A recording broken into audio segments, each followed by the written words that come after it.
एक गांव में राम नाम का एक अमीर किसान रहा करता था। उसके पास बहुत धन था, लेकिन वो फिर भी घमंडी नहीं था। वो हर किसी की मदद करता था। उसके 2 बेटे थे। एक का नाम शिवा था और दूसरे का नाम गोपी। वो दोनों कुछ काम नहीं करते थे।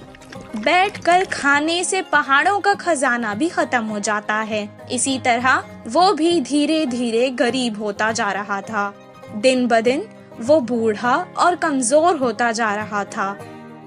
उसे उन दोनों आलसी बेटों की बहुत फिक्र रहती थी और हमेशा उसी फिक्र में चिंतित रहता था।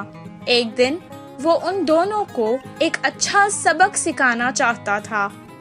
जब हम अमीर थे तब इस गांव में चोरों का बहुत ज्यादा डर था। इसलिए मैंने कुछ सोने के सिक्के अपने खेत में एक घड़े में छुपाकर रख दिए थे। बहुत वक्त हो गया है ना, इसलिए मुझे याद नहीं आ रहा है कि वो कहाँ रखे हैं। तुम दोनों सारा खेत खोद दो और उस घड़े को बाहर निकालो। अब हमें उस सिक्कों की बहुत ज्यादा जरूरत है। बहुत खुशी से शिवा और गोपी खेत गए और सारा खेत खोदने लगे। कुछ देर बाद गोपी ने कहा, अभी तक हमने बहुत खोद दिया है, फिर भी हमें वो सोने के सिक्कों से भरा हुआ घड़ा नहीं मिला। शिवा ने जवाब दिया, जिधर खोदना बाकी है उधर ही होगा शायद। बिना ज्यादा समय गवाए जल्दी करते हैं। बहुत मुश्किल से उन्होंने सारा खेत खोद डाला, लेकिन उन्हें वो घड़ा नहीं मिला।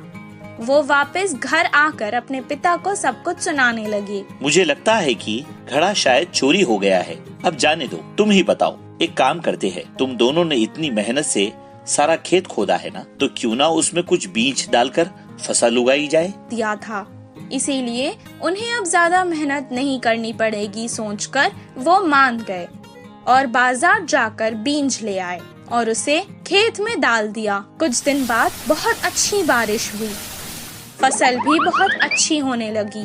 तब राम खेत आया और फसल देखकर उसे बहुत संतुष्टि मिली। उस साल खेती बहुत अच्छी हुई।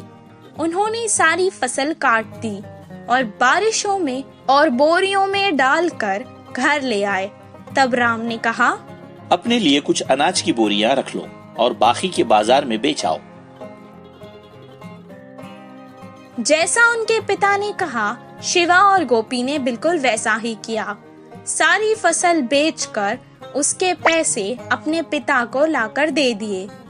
अपने बच्चों की पहली कमाई को देखकर वो बहुत खुश हुआ और कहने लगा, बच्चों, यही है वो सोने के सिक्कों से भरा घड़ा जो तुम दोनों मिलकर हर साल इस खेत से कमा सकते हो। तुम दोनों सुखी जीवन बिता सकते हो और हर किसी